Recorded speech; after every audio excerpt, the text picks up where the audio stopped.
Je m'appelle Déné Globé, j'ai 49 ans, je suis un homme d'affaires. Mes préjugés contre l'Église universelle ont commencé quand j'avais 16 ans. Je l'ai vu, n'est-ce pas? À la télévision, ils ont seulement dit que l'Église n'avait qu'un voleur, que les pasteurs étaient des voleurs, qu'ils ne voulaient que de l'argent. Ce n'est pas du peuple que l'évêque était un charlatan, un voleur, et j'ai regardé une fois le journal et je suis passé.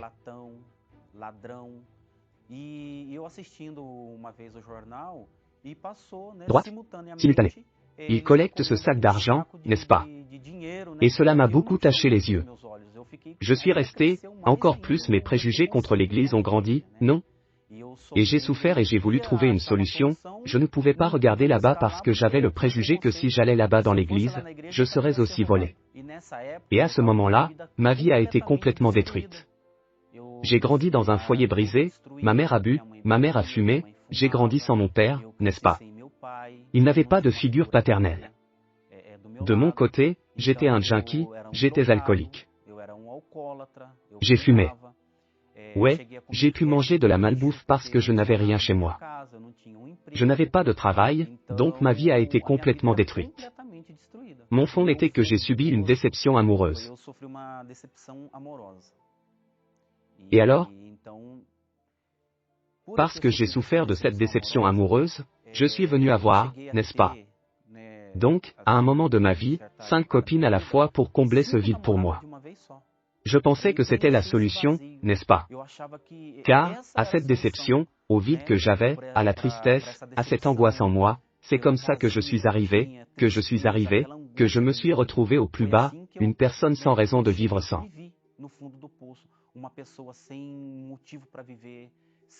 Ouais, je n'avais aucune raison, je voulais, à ce moment-là disparaître, prendre une tasse de thé et ne plus jamais revenir. J'aimais vraiment une personne, vous savez, que j'ai rencontrée au travail et elle m'a parlé de la foi de l'Église, vous savez, la foi de l'Église universelle.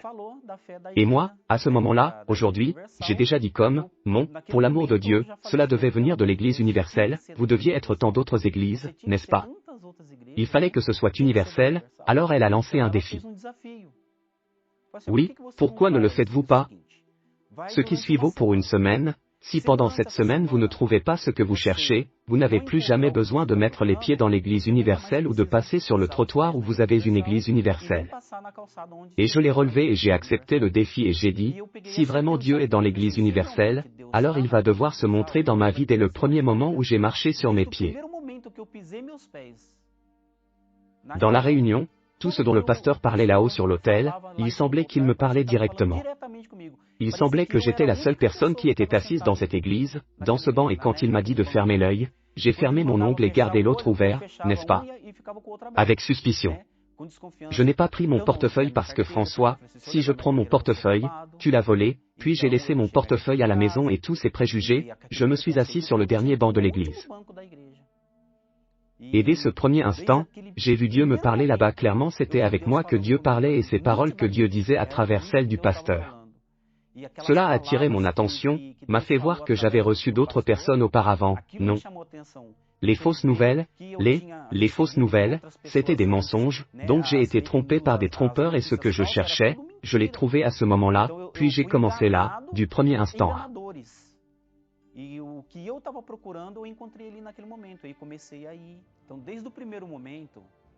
Quand j'ai accepté ce défi, j'ai déjà commencé à voir les changements dans ma vie.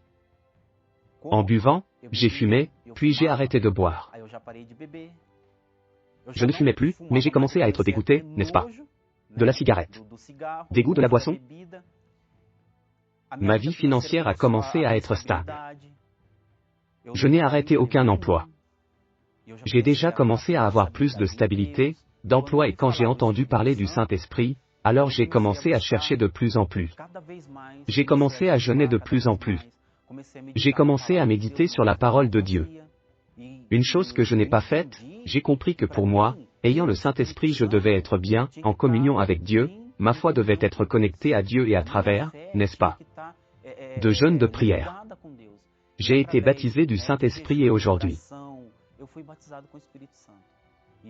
ma vie est complètement différente. Aujourd'hui, je comprends. Quel est votre Saint-Esprit?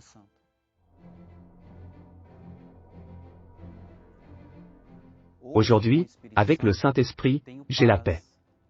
Je m'allonge sur mon lit, je dors paisiblement, avec cette certitude que tout va s'arranger.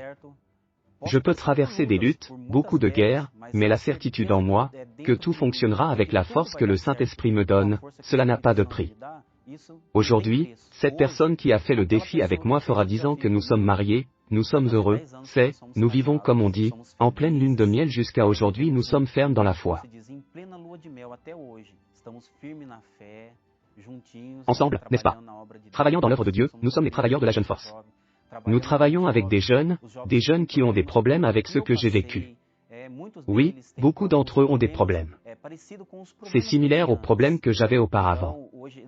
Donc, aujourd'hui, notre vie est de faire cela. C'est l'œuvre de Dieu d'aider les jeunes qui ont un problème que nous avons eu dans le passé et Dieu merci, Dieu nous a donné le pouvoir d'aider ces jeunes. Je remercie Dieu que Dieu ait placé MGR Macedo, n'est-ce pas? Cela lui donne ses idées. Faites cette partie de l'évangélisation à travers la radio-TV. De divers moyens de communication m'ont parvenu, ces évangélisations m'ont atteint et aujourd'hui je gagne aussi des âmes pour Jésus par l'évangélisation, par cette foi que j'ai embrassée, n'est-ce pas? Je transmets cette foi à d'autres personnes et beaucoup d'âmes sont gagnées par ce travail d'évangélisation. Eu passo essa fé para outras pessoas e muitas almas estão sendo ganhas através deste trabalho de evangelização.